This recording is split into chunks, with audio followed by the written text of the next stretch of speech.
Messieurs, dames, bonjour. Donc aujourd'hui, pour la séance de français du 10 février 2021, nous allons parler en termes de lexique et de vocabulaire de la langue. Nous allons parler toujours dans le suivi de notre programme des soins, les soins et en même temps la médecine générale. Le soin, on parle en réalité de soins médicaux lorsque une personne est malade. Donc, il y a, comme je vous l'ai expliqué la dernière fois, une altération due alors à une maladie. Donc, une maladie cause une altération des fonctions d'un organe ou bien une affection.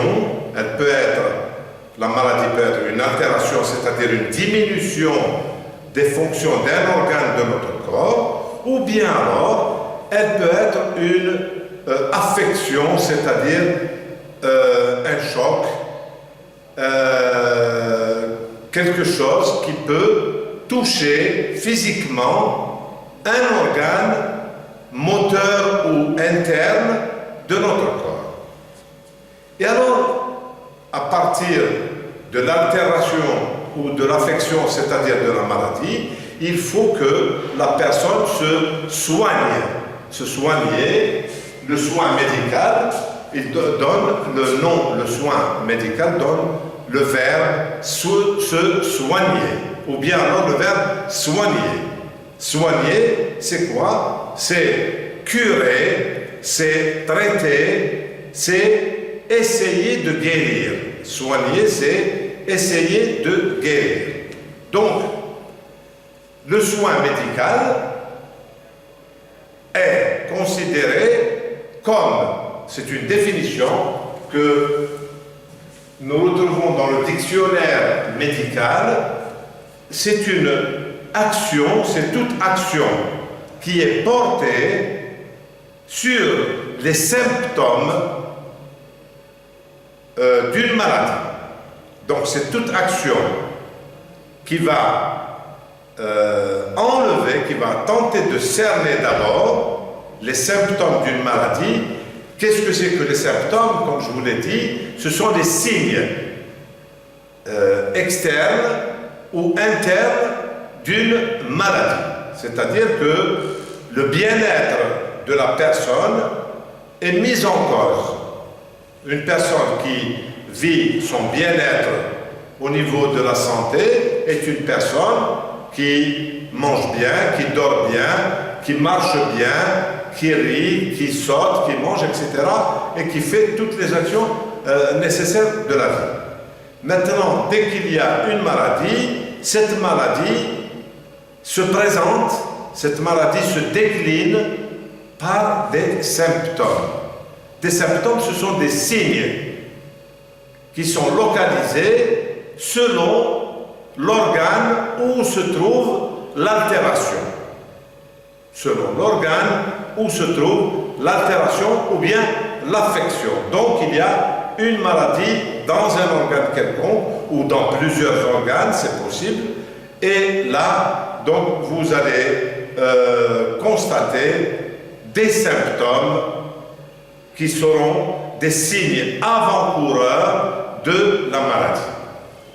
Donc, le soin médical va traiter les symptômes de la maladie dans le but de quoi? D'améliorer la santé de l'individu, de soulager l'individu. Un des symptômes, par exemple, que nous constatons dans certaines ou plusieurs maladies, c'est la douleur. La douleur est un symptôme caractéristique d'une maladie, donc le médecin, par le biais du soin médical, va soulager le malade de cette douleur, ou bien de guérir, et alors de guérir complètement la maladie. Donc les soins médicaux c'est un ensemble de traitements, donc les soins, ce sont le synonyme des mots, alors le soin médical, on a donné la définition. À présent, le synonyme du mot, le synonyme, c'est, alors synonyme du mot, c'est traitement. Traiter veut dire soigner, veut dire curer. D'accord? C'est le traitement. C'est alors traitement, ou bien alors deux traitements. La cure, parce que curer veut dire aussi soigner. Et ensuite, une médication. Parce que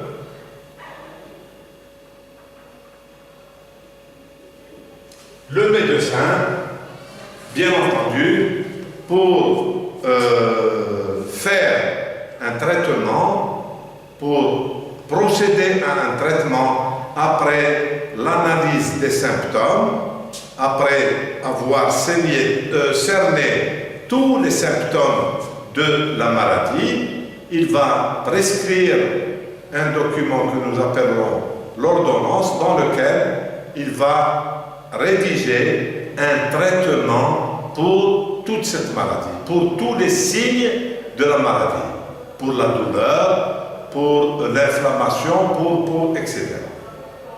Et alors, dans cet ordre d'idées, pour le mot soin, ici, pour le mot soin, vous allez rencontrer alors des phrases, construction de phrases. Il s'agira, avec le mot soin,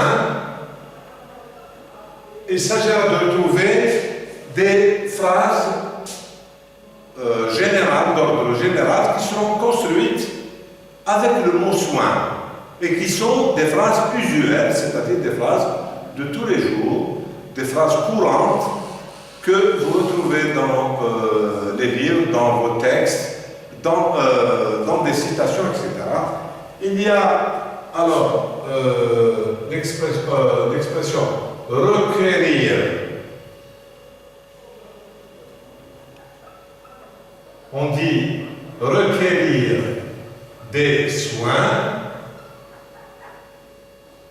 Donc, requérir des soins, ça veut dire une personne requiert des soins, ou bien un malade requiert des soins. Alors, si c'est un malade, au sens figuré, un malade requiert des soins. Donc, un malade requiert un traitement. Ou bien un malade requiert une cure. Ou bien un malade requiert une médication. Mais il y a aussi, au sens... Alors, figuré, requérir des soins. On vous dit, par exemple, cet enfant, un enfant abandonné, requiert des soins. Ah, maintenant, il y a le mot essentiel, c'est abandonné. Donc, il n'est pas malade. Un enfant abandonné requiert des soins. Ça veut dire quoi? Ça veut dire, ce n'est pas un cas de maladie. Donc, il ne nécessite pas une cure, il ne nécessite pas de médication. Mais il nécessite une attention. C'est-à-dire, il faut être attentionné avec lui. Un enfant abandonné, en sens figuré, un enfant abandonné requiert des soins. Dans ce sens ici, ça veut dire requiert, entre parenthèses, égale une attention particulière, une attention particulière.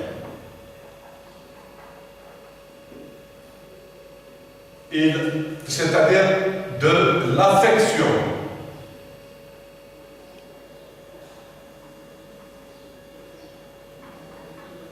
Et aussi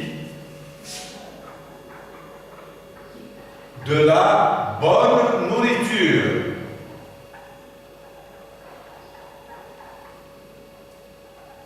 C'est-à-dire que dans cette requérir des soins, au sens figuré, un enfant abandonné requiert des soins. Cela veut dire que d'abord il requiert de l'affection, c'est-à-dire de l'amour parental. Donc le service qui va récupérer cet enfant abandonné va lui donner d'abord de l'amour parental. Ils vont le protéger, ils vont le dorloter parce qu'il a peur. Il est traumatisé, cet enfant est choqué, donc il va requérir d'abord une certaine attention au niveau psychologique. Ensuite, puisque cet enfant est abandonné, donc il est mal nourri, il a été mal nourri, puisqu'il s'est retrouvé dans la rue, il s'est retrouvé seul, sans aucune protection, il a besoin d'une bonne nourriture pour récupérer ses forces. Il a besoin aussi, donc toujours des soins, il a besoin d'être lavé, puisqu'il vivait abandonné dans la rue, donc il ne se lavait pas, ses cheveux étaient sales, son visage, son corps était sale, donc il faut, et ça fait partie des soins, les soins, une certaine attention, donc il faut le laver, il faut le doucher, etc. et le purifier. Donc vous voyez, de la bonne nourriture pour reprendre les forces physiques, ceci est une attention physiologique, de l'attention psychologique, puisqu'il a besoin d'amour et d'affection parentale, il a été abandonné par sa maman et son papa, et ensuite, il a besoin aussi d'être purifié, puisque son corps doit être lavé, savonné, pour que l'enfant soit protégé contre les maladies. Donc, requérir des soins, au sens figuré, c'est tout l'ensemble des mots contenus dans attention, affection et bonne nourriture. D'accord? Ensuite, la deuxième phrase. Les premiers soins, on dit aussi les premiers soins. Les premiers soins,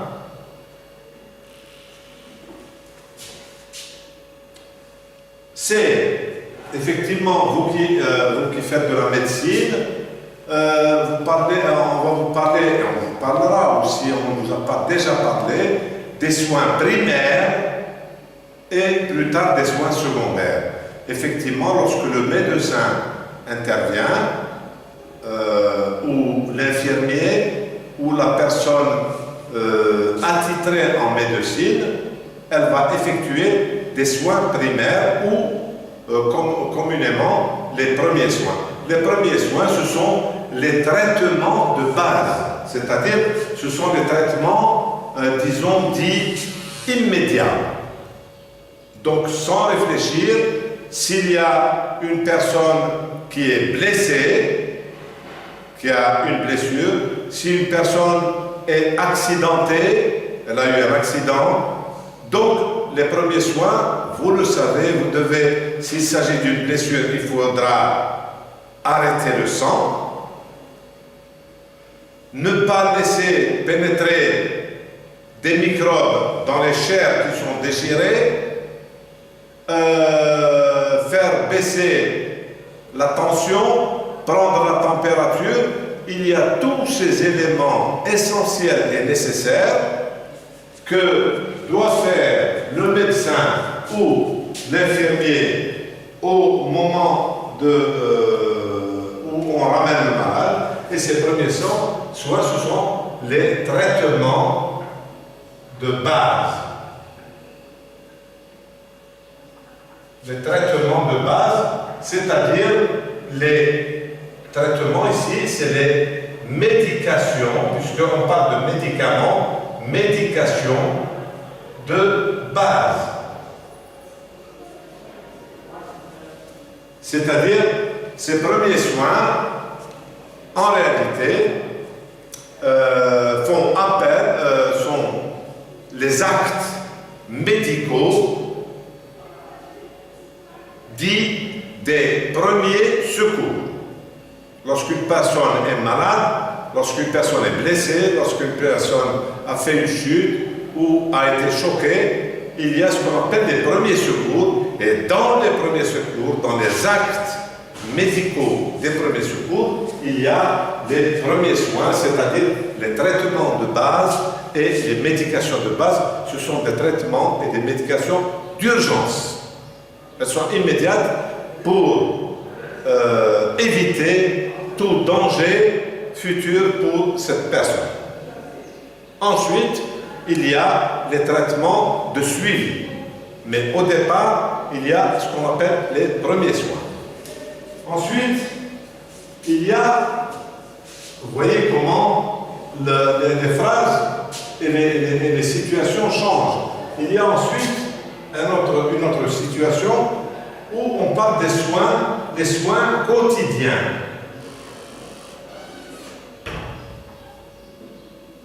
Donc ici,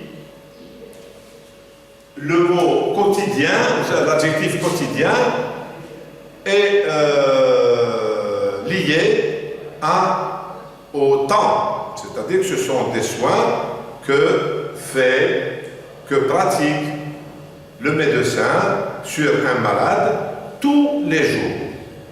Ce sont des soins répétitifs. Ce sont les mêmes soins, ou bien ils ont une certaine évolution qui se répètent tous les jours pour soigner et guérir un malade. Ces soins quotidiens, ce sont ce qu'on appelle les traitements permanents, puisqu'ils se répètent tous les jours. Donc les soins quotidiens, ce sont les traitements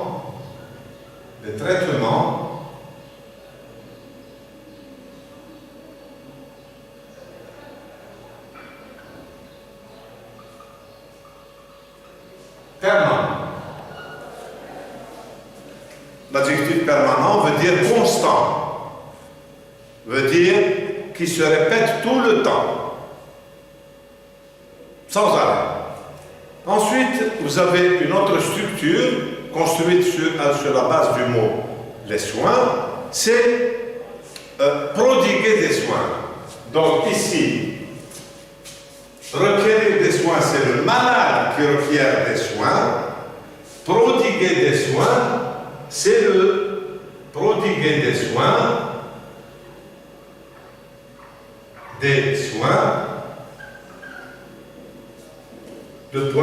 le médecin, c'est lui qui prodigue des soins, le médecin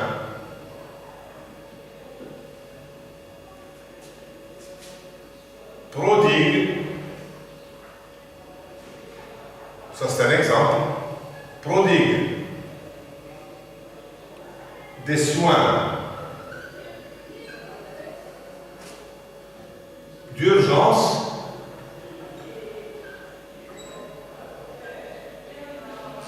à cet enfant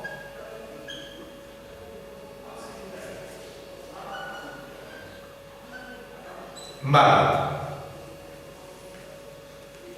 Qu'est-ce que cela veut dire? Le médecin prodigue, c'est lui, le prodiguer, c'est le médecin qui le fait, soit le médecin ou l'infirmier. Donc le médecin produit des soins d'urgence à cet enfant malade. Ici, il s'agit de administrer, donc ça veut dire égal, prodiguer des soins, égal, prodiguer des soins, égal, administrer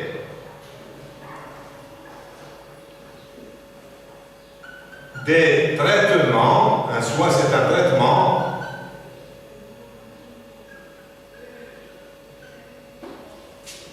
à un enfant dispensé au des traitements, dispenser, on peut administrer, on peut aussi dispenser des soins à l'enfant. Par exemple, lorsque le médecin prodigue des soins à un enfant malade, il prend, par exemple, sa température, il prend sa tension artérielle grâce à un tensiomètre, et ensuite, il va commencer à prodiguer des soins. Par exemple, lorsqu'il constate que la température est élevée, il lui donne un médicament, une médication, donc un traitement pour faire baisser la température. D'accord? S'il a des douleurs, il va lui faire prendre sous forme de comprimé ou de poudre de l'aspirine ou de la paracétamol pour faire baisser sa température. Tous ces médicaments qu'il lui donne immédiatement, en lui prodiguant, sont les traitements immédiats d'urgence. Et donc, cela veut dire qu'il lui a prodigué des soins, donc il lui a administré des traitements. Par exemple, s'il s'agit d'un blessé, prodiguer des soins, c'est nettoyer la blessure avec de l'alcool iodé, avec de l'eau oxygénée et d'autres médicaments. Ensuite, limiter l'écoulement de sang, toujours en mettant en un soit sous forme d'injection, en faisant une injection pour arrêter le sang, avec de la dicinone, avec des traitements médicaux spéciaux pour arrêter le sang, pour éviter l'hémorragie. Ensuite, l'infirmier de traumatologie va, s'il s'agit d'une blessure, il va recoudre la blessure. Si c'est une plaie ouverte, il va recoudre la blessure. Si c'est une fracture de l'os, il va remettre l'os à sa place, etc.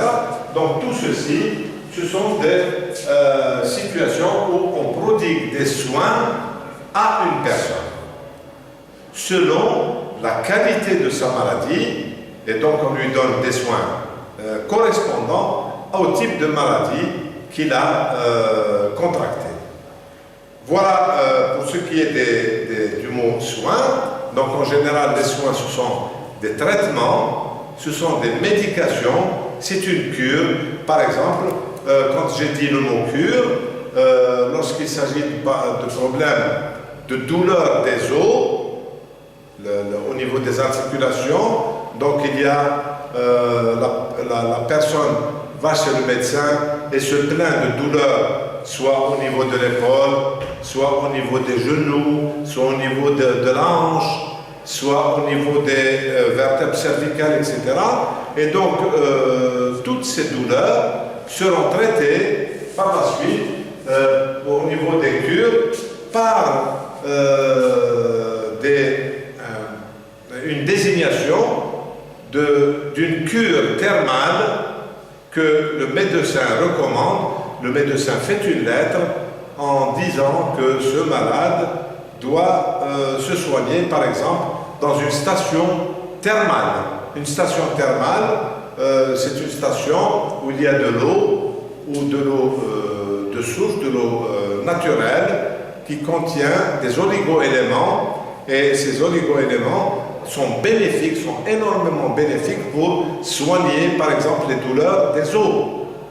Par exemple, au niveau des cas d'arthrose, des cas de tendinite, au niveau des cas de douleurs musculaires et tant d'autres types de maladies de ce genre. D'accord? Donc, ici, à ce niveau, nous avons vu ce que peuvent être les soins. Ça peut être des traitements sous forme de massage, les soins. C'est des traitements sous forme d'huile. On prescrit des huiles pour masser. On prescrit ou alors des médications. Donc ce sont des médicaments que le médecin donne selon le type de maladie, ou alors ça peut être des cures lorsqu'il s'agit aussi de cas de maladies, de douleurs musculaires ou bien de douleurs osseuses. Voilà pour ce qui est des soins. Et ces soins sont, si vous voulez, prodigués, ces soins sont prodigués, sont donnés, sont administrés par des gens qui sont déterminés dans un cycle d'études important. Ce cycle d'études, c'est celui de la médecine générale. C'est la médecine générale, à la base et au départ, qui permettra de prodiguer, d'effectuer, d'administrer les soins médicaux, c'est-à-dire les traitements médicaux pour obtenir la guérison.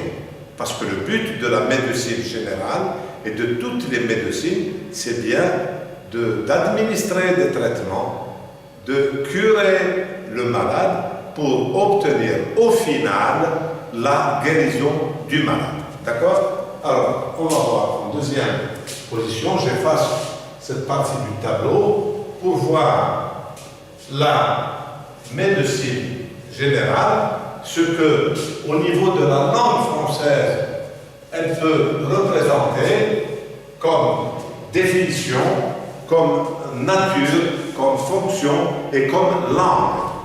Donc vous avez en grand 2 la médecine générale, la médecine générale,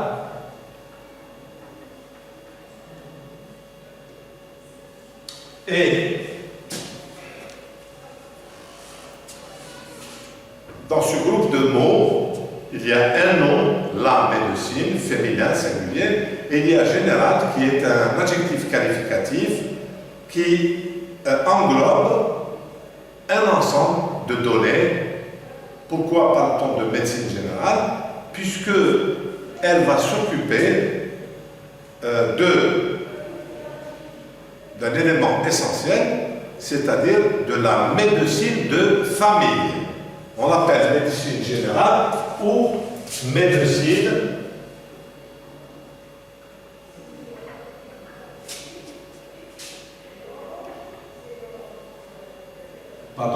de famille.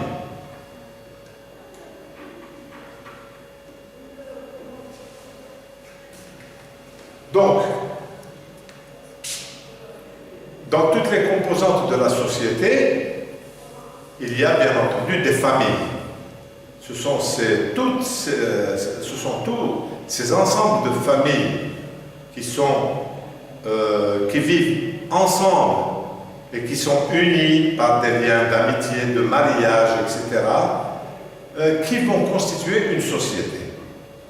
Et ces groupes d'individus organisés, qui sont des familles, vont, pour se soigner, lorsqu'elles sont malades, lorsqu'il y a des cas de maladie à l'intérieur d'une famille, ces personnes, les individus de cette famille se rendent chez qui? Chez le médecin généraliste,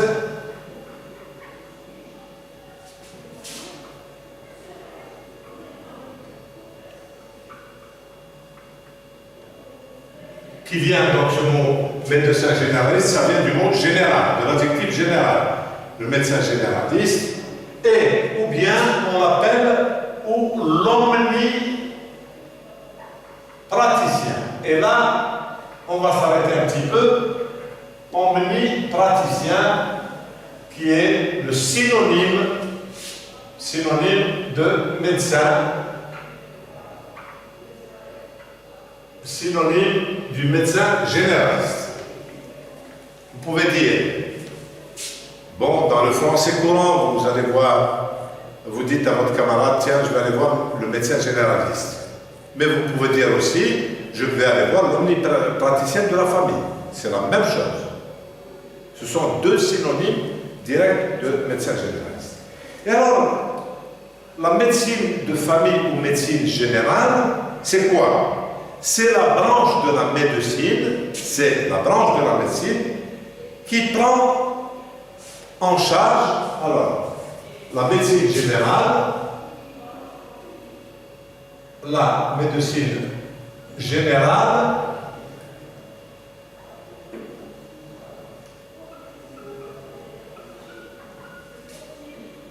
ou médecine de famille prend en charge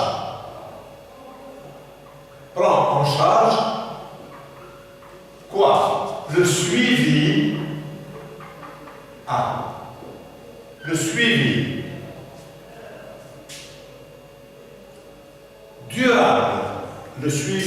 durable.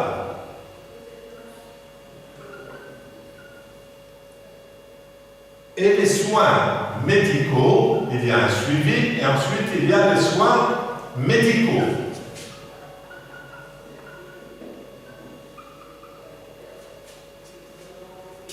Généraux, vous voyez, ça se réfère à généraux, vous allez voir, je vais vous expliquer tout cela. Généraux d'une communauté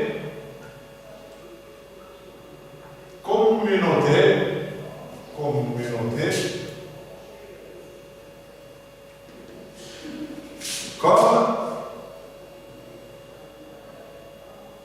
la famille.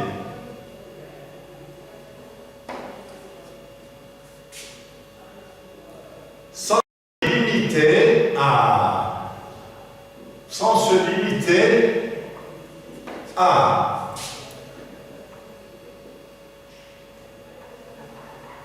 travailler sur un seul organe.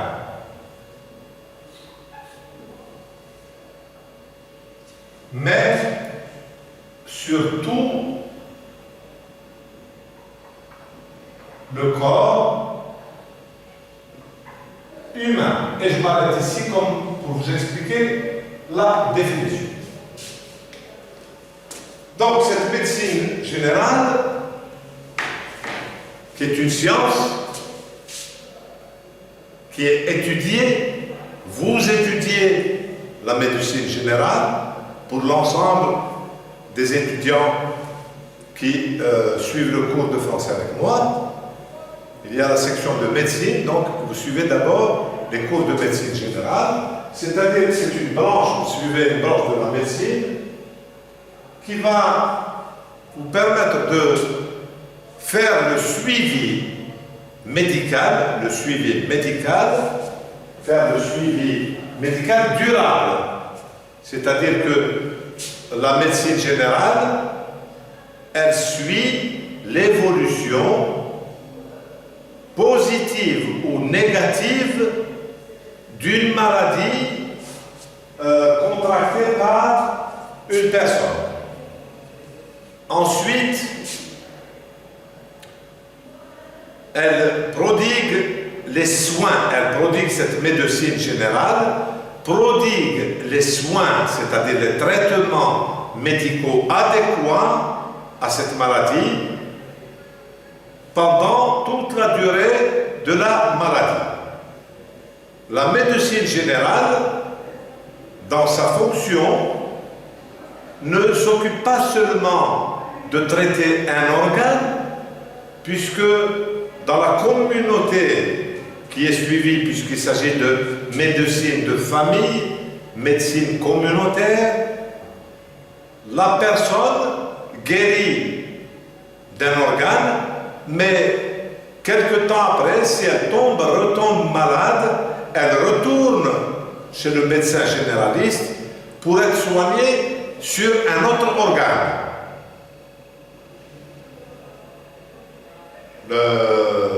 Vous connaissez énormément de cas, vous l'avez vu dans vos situations personnelles et particulières, dans vos familles, vos parents, vous-même, êtes soignés pour une maladie, vous avez guéri de cette maladie, ensuite vous retombez malade suite à une autre cause, puisqu'il y a toujours les causes des maladies que vous devrez ensuite connaître, et cette deuxième maladie vous poussera à retourner chez votre médecin généraliste ou bien votre omnipraticien pour qu'il fasse le suivi de cette deuxième maladie et qu'il produise aussi les soins nécessaires à cette deuxième maladie, qui, je vous l'accorde, ne seront pas les mêmes soins que pour la première maladie que vous avez traitée. Parce que chaque maladie présente des symptômes particuliers, donc chaque maladie va présenter des traitements, va présenter des soins médicaux particuliers et donc va présenter des traitements médicaux particuliers. À chaque maladie, son traitement médical, ses types de soins médicaux particuliers. Ok? Et le médecin généraliste ou la médecine générale ne se limitera pas seulement à travailler sur un organe du corps, puisque la médecine générale travaille sur l'ensemble du corps humain, et cela reviendra à dire que dans le concept de la médecine générale, l'omnipraticien, le médecin généraliste, aura dans ses études, tout au long de ses études, appris à connaître toutes les affections, toutes les altérations qui peuvent toucher une partie des organes, des organes du corps humain, et donc de connaître un petit peu de tout sur l'ensemble du corps humain, pour faire le premier suivi. Vous verrez plus tard que, bien sûr, le malade ne s'arrêtera pas à être suivi par un médecin généraliste ou un omnipraticien, mais il sera suivi par quelqu'un d'autre que nous verrons plus tard. Mais pour un premier temps, pour une période, il y a des cas de maladie où les personnes atteintes ou les personnes malades sont toujours suivies tout au long de leur vie par le médecin généraliste. Elles ont des petites affections, des maladies bénignes. C'est pour ça que je vous ai rappelé, je vous ai fait appel au type de maladie. Il y a les maladies bénignes, il y a les maladies graves et il y a les maladies incurables. En règle générale, le médecin généraliste traite l'ensemble des maladies bénignes qui peuvent affecter le corps humain d'une personne. C'est-à-dire que dans ses prérogatives et dans ses connaissances, le médecin généraliste est en mesure de suivre, de faire suivre, de connaître tous les symptômes et de procéder au traitement adéquat aux maladies bénignes qui peuvent affecter une personne dans sa vie courante. Voilà, grosso modo, si vous voulez, le cas des fonctions de la médecine générale. Donc j'ai dit que le médecin généraliste était omnipraticien. Alors omnipraticien, c'est un mot alors, un médecin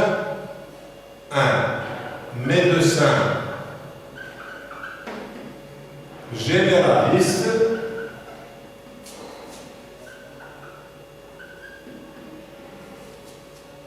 synonyme égale un omnipraticien. Alors, dans le mot omnipraticien, ce mot est composé de deux parties. il y a le préfixe omni, et le radical praticien. Omni est un mot d'origine adjectivale, c'est un adjectif d'origine latine plutôt, d'origine latine, qui veut dire tout. Omni veut dire tout. C'est comme, exemple, vous l'avez entendu, un terrain omnisport. Un terrain omnisport est un terrain,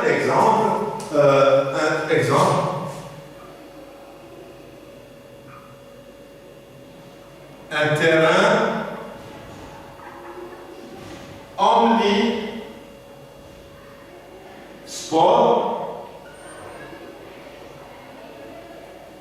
C'est un mot composé toujours du préfixe omni et du radical sport.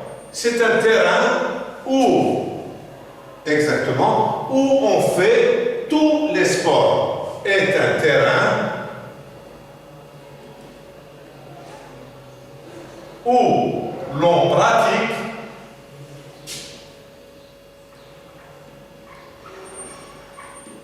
tous les sports.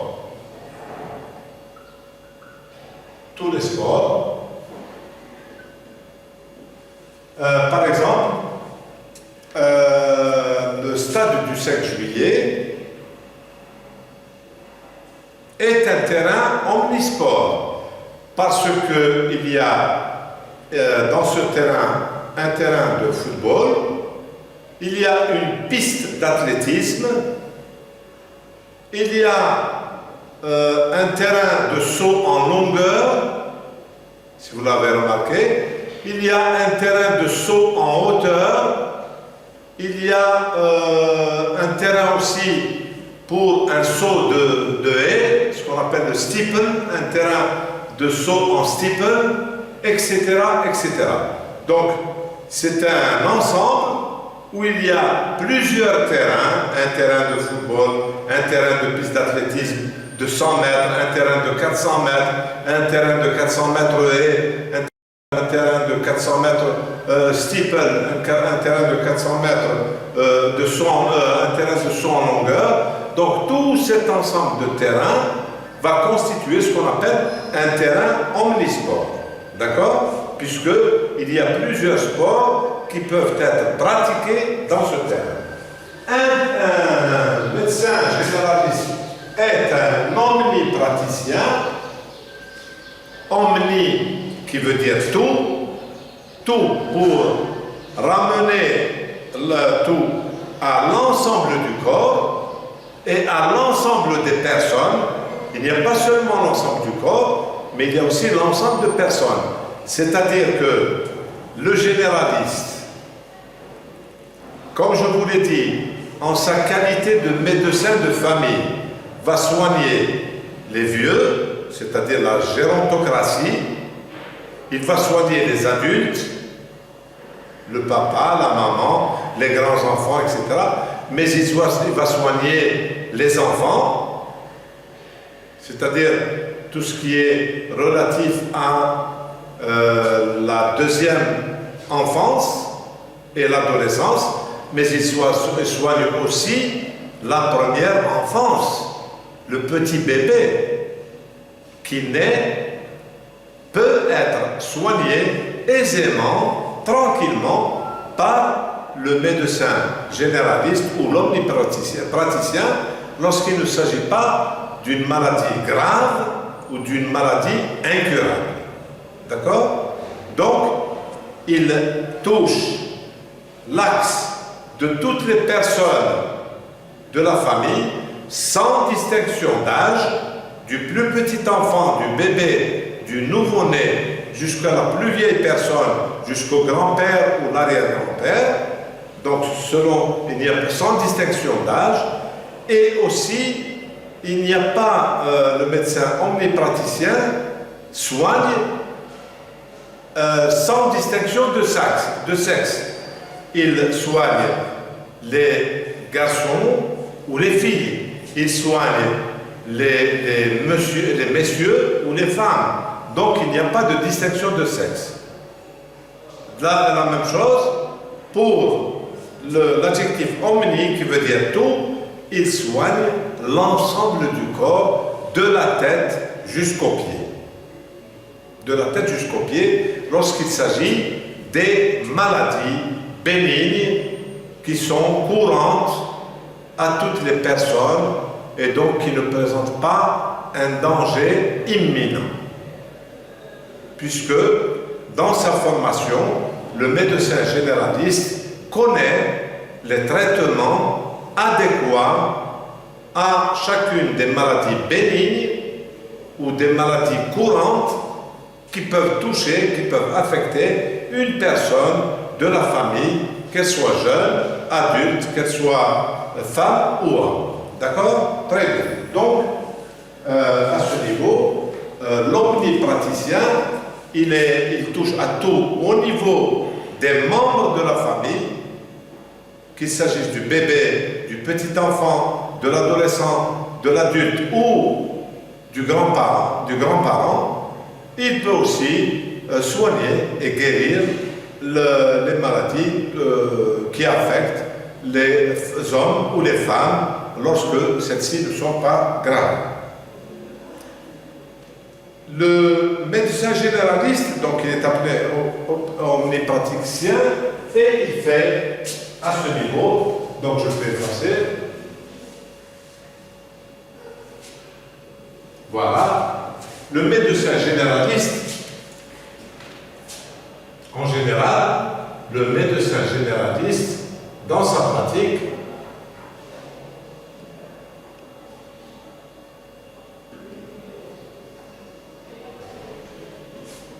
le médecin généraliste fait une consultation.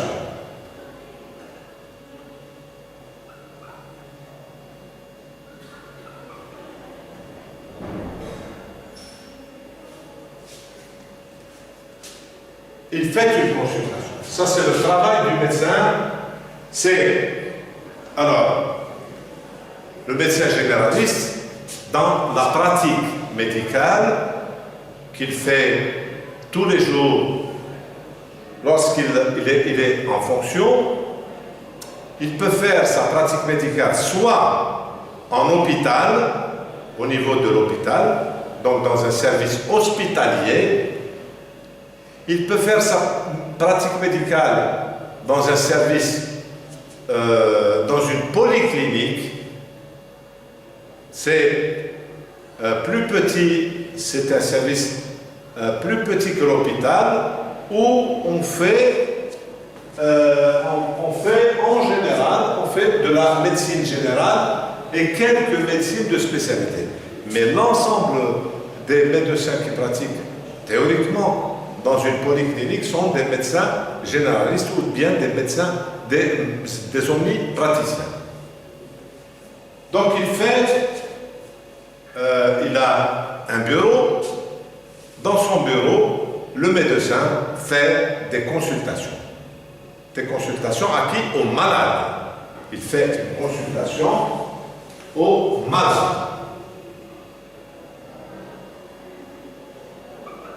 Alors, où ça? Dans son cabinet. Dans son cabinet.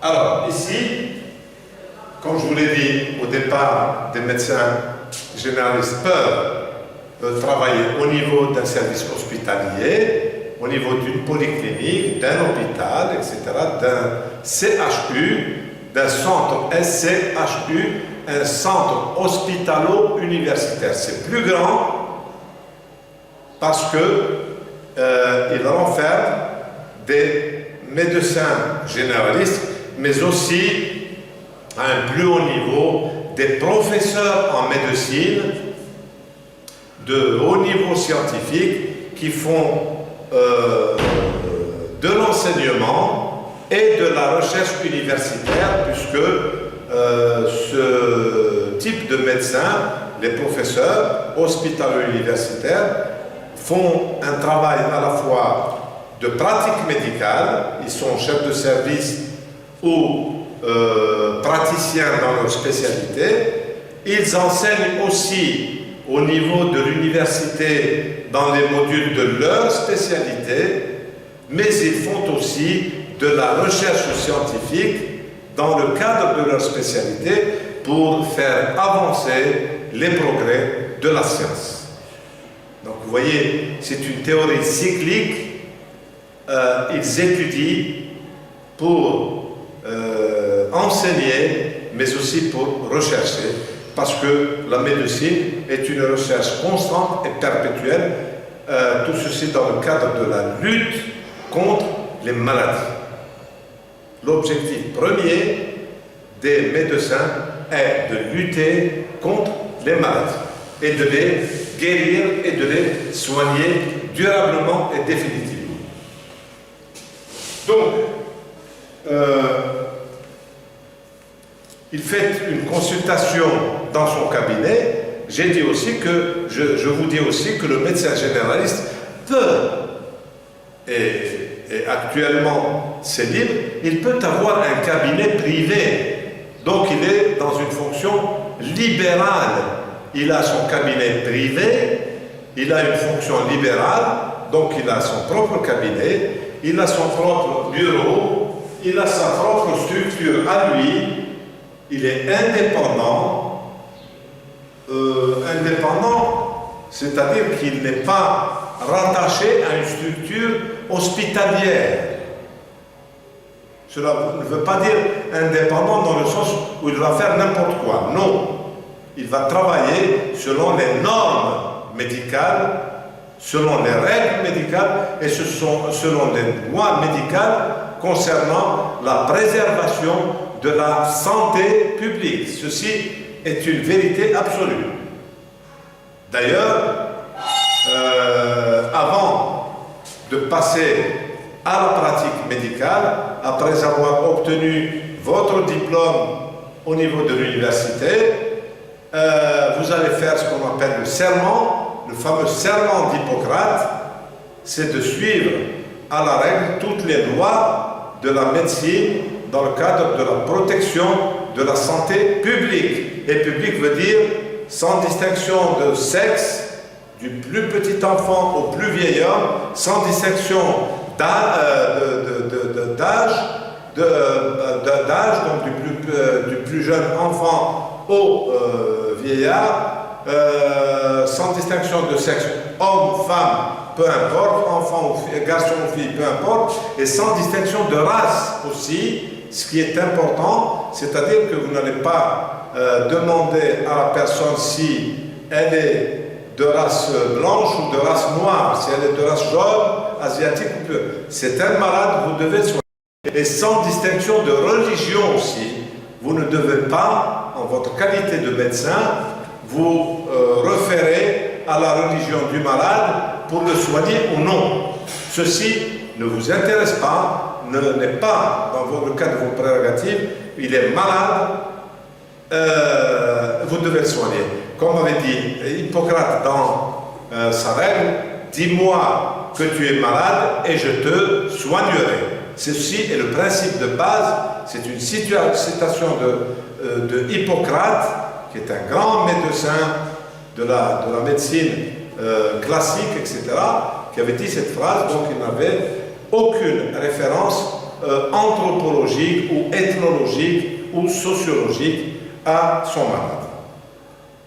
Le médecin donc généraliste fait une consultation et cette consultation, la consultation égale une visite. La consultation, le synonyme de la consultation, c'est la visite. La consultation,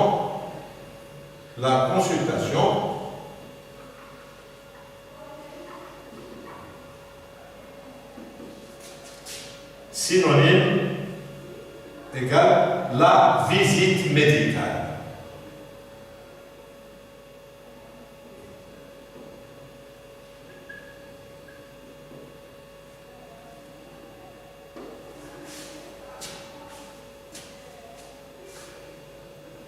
Alors, bien sûr, donc le médecin est dans son cabinet avec son malade et il va procéder à une consultation médicale. Cependant, messieurs, dames, cette consultation est ordonnée. C'est-à-dire, cela revient à dire que le médecin va suivre un certain protocole, donc la visite médicale, et en dessous, la consultation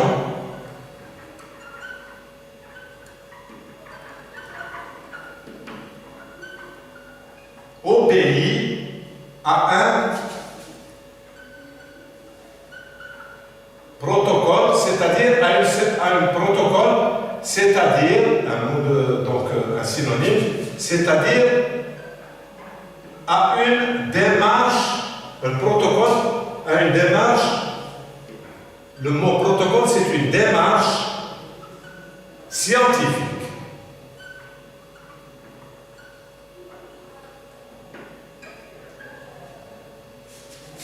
Rigoureuse.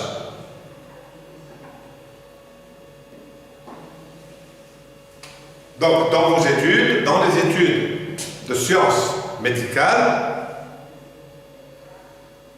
dans la pratique de la médecine, vos professeurs, vos enseignants vous apprendront à suivre scrupuleusement un certain protocole de base, c'est-à-dire une démarche scientifique de base que vous allez tout le temps et constamment utiliser auprès de vos malades pour faire ce que l'on appelle un suivi du parcours. C'est un malade nouveau, donc un suivi du parcours. C'est un malade nouveau qui va entrer dans votre cabinet médical et vous allez suivre avec lui une démarche. Alors, la démarche, ici,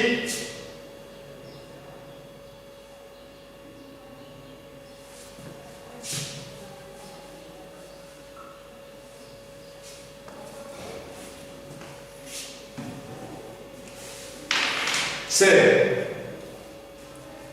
d'abord, alors,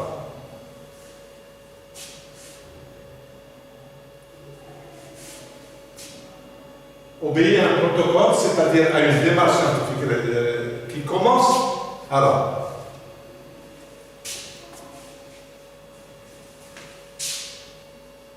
petit a, la consultation.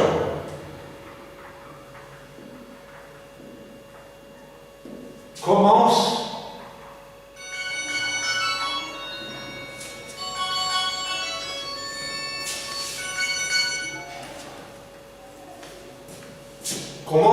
et on va s'arrêter là pour aujourd'hui